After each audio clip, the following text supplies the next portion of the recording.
two comments to begin the sermon this morning. The first is that I'm obviously not Pamela Raymond, who was set to preach today. Pam came down this morning with COVID, and she's home resting. So the sermon I'm giving today is her sermon in her words. Secondly, it's always been a dream of mine to just be me, but have Pam's wisdom coming out of my mouth. So this is a kind of win-win situation.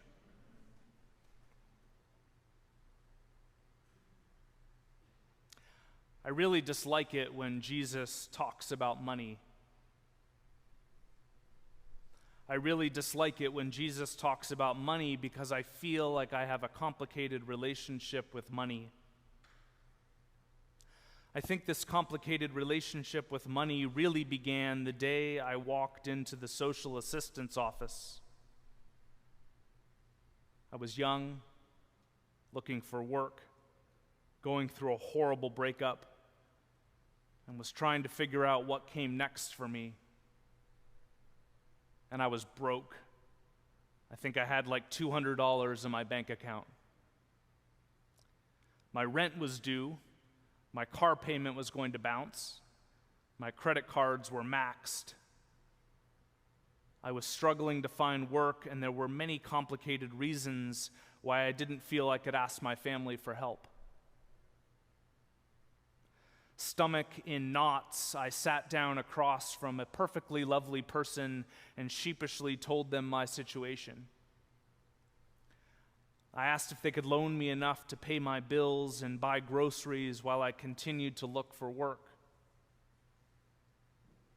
The perfectly lovely person patiently explained to me that this wasn't how social assistance worked and proceeded to ask me some questions. How far behind was I with my rent? I wasn't behind, I said. It was due in a few days. What about my car? Had I considered turning it in? Had I considered bankruptcy? I needed my car to go to my job interviews, I replied. The perfectly lovely person then gave me a pamphlet with a list of food banks and shelters on it and told me there wasn't much more they could do and to come back when things got worse. I cannot even begin to tell you how alone and ashamed I felt. I know that the perfectly lovely person was simply doing their job. I know that I had no idea how the system worked and that I was asking for something that they couldn't do for me, even if the perfectly lovely person may have wanted to. And in that moment, it felt as though the world was going to fall apart around me. I convinced myself that if I just worked hard enough, if I pushed myself, I'd be okay. And so I doubled down. I went back to school, worked 2 jobs, sometimes 3, and tried to better myself and my situation. After I got married and started a family, both my husband and I worked hard and did the things we needed to do to get by. There were some very lean years and unexpected curveballs, but we budgeted, started investing, trying to ensure our security. And while I'm no longer in debt up to my eyeballs, while not struggling the way I once was, I still feel like I have a complicated relationship with money. So when I hear Jesus say, "You cannot serve God and wealth," it makes me uncomfortable because money and the need to have it isn't going away anytime soon. And when you don't have enough, you can spend so much of your time trying to figure out how you're going to make ends meet. And when you have enough, or even more than enough, you can spend so much of your time trying to make sure you'll continue to have what you need and then some. I speak as someone who's lived both. And Jesus clearly understood that we exist in a world where money talks. Talking to his friends, Jesus tells them a parable about a manager who worked for a rich man, who was mismanaging his boss's accounts. Maybe he was cooking the books, skimming off the top. Whatever the case, he was about to be called out for it and likely fired. So this manager steps into action and starts slashing the debts owed by the rich man's clients. You owe 100 jugs of oil? Make it 50. 100 containers of wheat? Make it 80.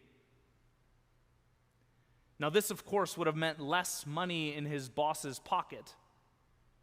Yet instead of firing the manager, the rich man ends up praising him for his savvy business approach, an approach that focused on customer retention, an approach that, even though steeped in self-preservation, focused on people, on building significant relationships instead of just sending out a bill and demanding payment. Might the rich man have recognized the potential for business that resulted in the manager's actions? Focusing on the well-being of relationships is just smart business. People will remember how you made them feel. And this manager just made a lot of people feel pretty great, alleviating their debt and leaving them with a little more in their own pockets. What's not to be happy about? Yes, money talks. And Jesus gets our attention with this parable, that's for sure. And let's not kid ourselves, he knew he would. But this parable isn't about how to line your pockets with a little more cash. The focus of this parable is the responsiveness of the manager. It's his investment of time and energy in connecting with people, which ends up resulting in building up significant relationships. The focus is on the people, not the transaction or the wealth.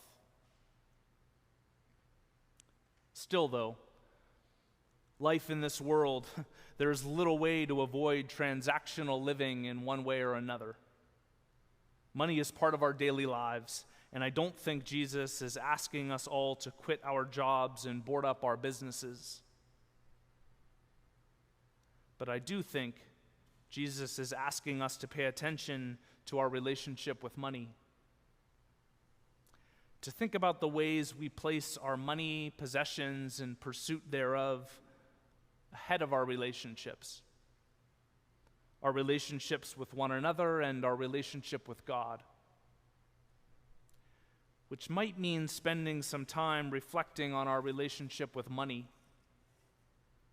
Maybe we begin by looking at any given day and consider the effort and time we put into attaining or holding on to money and things, and the effort and time we put into our relationships with one another and with God. Perhaps we consider the places that the transactional and the relational parts of our lives intersect. Do we place more emphasis on the thing or the person? And what is it that we spend our money on? Are the systems and things we're investing in about profit and power at any cost? Or is there a commitment to ethical production, a living wage, and environmental sustainability?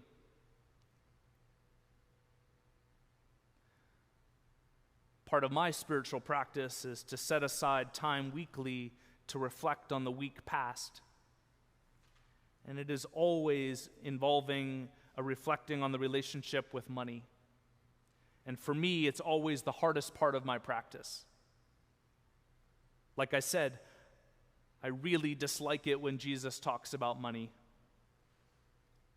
But that's because it's one of the most tangible ways we are confronted with the clash of living out the gospel in the world around us, and inevitably I feel like I've fallen short. But the good news is, even taking the time to wade into our complicated relationship with money through prayerful consideration is to recognize that it is in God that our ultimate security lies, and that Jesus has invited those who would follow him to invest in something different, to invest in the currency of care, where how we treat one another is more important than the bottom line, where relationships of gain are redefined as relationships of mutual respect and love, as we strive to recognize the dignity of every human being, all the while trusting first and foremost in the one who slashed our debts on the cross, so that we might in turn root ourselves in the overflowing love of God.